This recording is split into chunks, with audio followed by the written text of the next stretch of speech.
Hello there, welcome to my humble little channel. My name is Adam. Adam Weird. I don't know what I'm gonna talk about in this video. I just feel like posting something long form just to kinda. I just want to get some things off my chest, I just want to talk about my life a little bit. I'm feeling a little emotional right now. I just got out of a relationship and it's been a little bit challenging. Being alone on Valentine's Day, so I don't know where to begin. If you don't know me, I had psychosis back in 2023, and it really affected me greatly. It scarred me both physically and mentally. And before psychosis, I was a very disciplined person. I'd wake up at 4 o'clock in the morning, go up the forest, dive in cold water. I'd then run to the gym, do a really intense workout. I would read books. Um, I was just very disciplined, and I've kind of lost that spark. I've gained a bit of fat, and I've really fallen off lately. I have picked up new hobbies, and I fear that maybe I'm putting too much pressure on myself, and because I'm putting too much pressure on myself, I'm too afraid to do anything with my life because I'm scared of letting go of my vices because I'll be forced to face my potential, and my potential is pretty good. I'll name all the things I want to do. I want to exercise. I want to become a calisthenics athlete. I want to unlock, front lever and planche and all that. I want to be strong. I like to play piano. I'm not very good at it, but it's something I'd like to get good at. I like to trade. I want to start my own business, and I'm writing a book actually. And you know, I've also got this YouTube channel which gets no views, but I'm still persisting. And when I went through psychosis, when I done that really embarrassing, disgusting, shameful thing of walking out in the street naked, um, just to be clear, I was not in control. I did not choose to do that. I was possessed. That's the only way I can describe it. It really affected me. I wanted to die. I really wanted to die, and I wasn't close to killing myself, but I was really thinking about it. Sorry if that's a touchy subject. I know lots of people have taken on lives, and it's really, really sad. And not only like before psychosis, I was also very spiritual, but I was a little bit crazy with it. I'm still am a little bit crazy with spirituality, but it's became a lot easier to manage. But before psychosis, I was always dissociated and detached from reality. I remember sitting in math class, just staring into the void, and my eyesight, everything was going flashy and bright, and I was like, am I losing my mind? What is going on? And then I actually did lose my mind in psychosis by walking out the street naked and doing despicable things, and I'm it hurts me to know that I've done these things, and I'm just so grateful that the law was easy on me because they understand that I was very, very ill. And now that I'm now addicted. I've had addictions before, explicit content. I used to smoke cannabis. I never was really a drinker. Recently, I say recently, but for the past 8 months, I've been smoking the vape. So I've been putting nonsense in my lungs since I was 17, and I I don't train enough as much as I'd like to. I want to just lock in with training. I want to be like a monk. I just want to live my life like a monk. And now that I've gotten out this relationship, I feel unlovable because I threw away something that was going great for pretty much no reason. I was just ungrateful, and I'm very angry at myself for it. And it sucks because I can't go back. I can't undo that mistake. I actually learned a very valuable lesson from a game that I played as a child called Infamous. And in the game, you play as a guy called Cole McGrath who has electrical superpowers. And in the game, there's this thing called a ray sphere. And what the ray sphere does, it gives people powers, right? So at the end of the game, you find the ray sphere, and your intention is to destroy it, but you actually have the choice to activate the ray sphere or destroy it. Now, because I was a very young kid, I didn't really understand what was going on. I thought activating the race sphere was the good option. In the game, you have like a karma system. Do bad things, you get bad karma, and your powers are red and evil looking. If you do good things, your powers are blue and good looking. So I activated the race sphere, which gave me the worst possible evil rank in the game called Infamous, and it makes you evil permanently. And I remember trying so hard to reverse my karma to get back to good karma. But what that game taught me, what that lesson taught me, is that there's things in life you can't undo. Once you've made a choice, you can't undo it, and that's mostly the case. I'm sorry if this music is getting annoying. I don't know if you can hear it. I'll turn it down a little bit. I learned a very valuable lesson from that game, and it you know I'm a human being, right? I make mistakes. We all make mistakes, and sometimes I feel like no matter how sorry I am for my sins, I just don't feel good enough. I always beat myself up. I've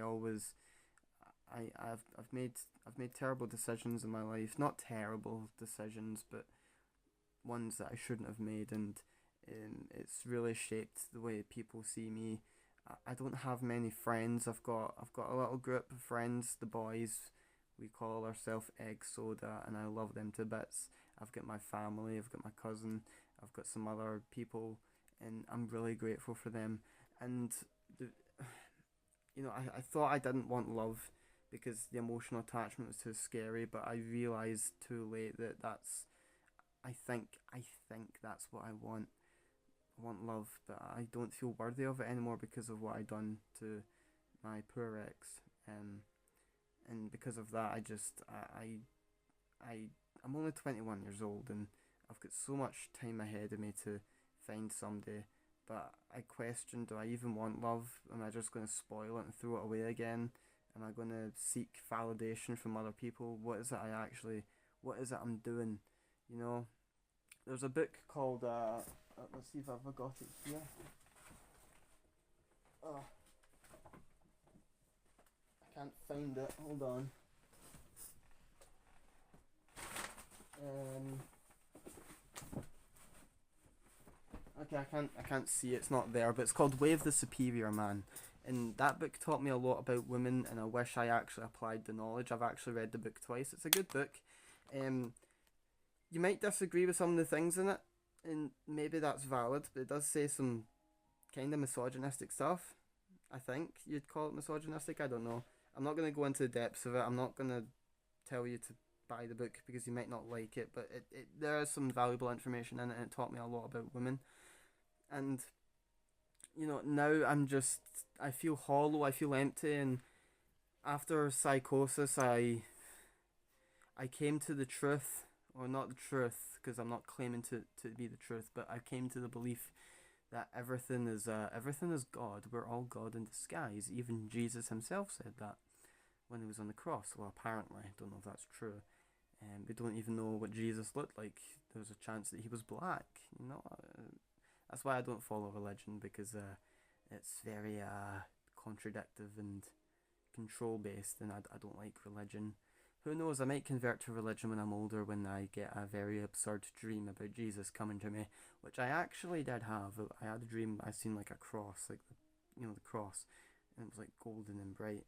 But I think that's because I was smoking cannabis at the time, and my brain was very sensitive to that idea, and it was freaking me out.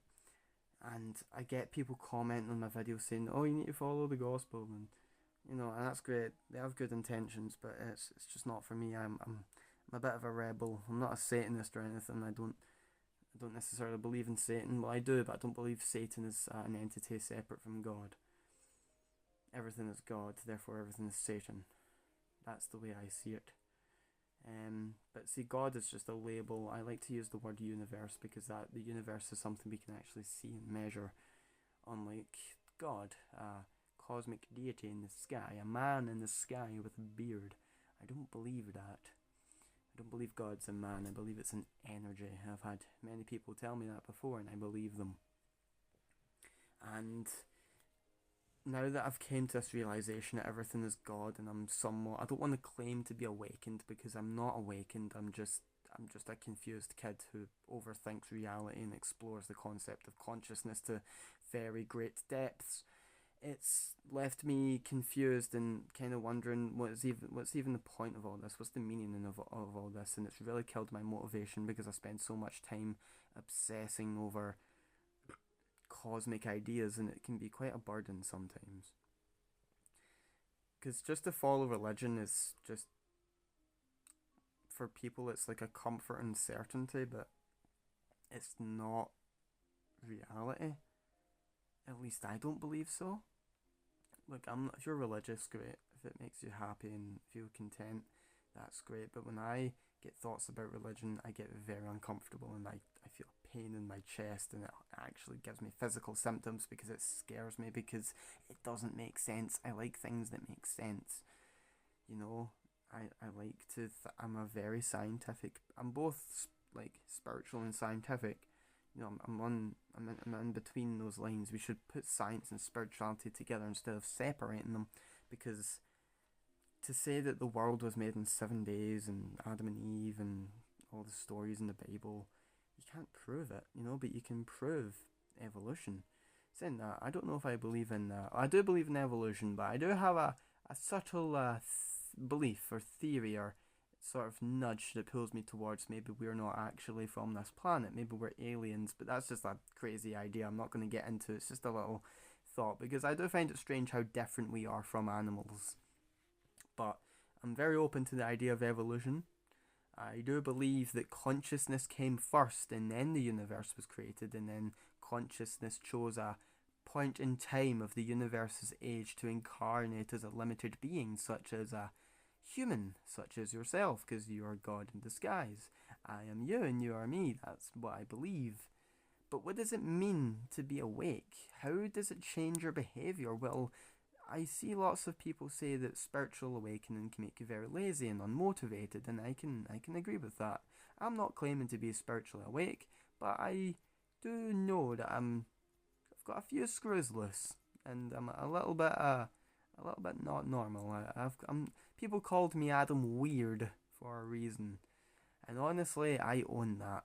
But of course, I'm not trying to create an identity that says, "Oh, I'm weird and I'm different and I'm better than you." That's not what I'm trying to say. I'm just saying that I don't, I can't have these kind of conversations with people because it's too crazy, and that's why I'm doing it on YouTube, because it's a one-way thing, and you're choosing to listen to me. I'm not forcing you to listen to me. You can click off this at any moment, and that's fine.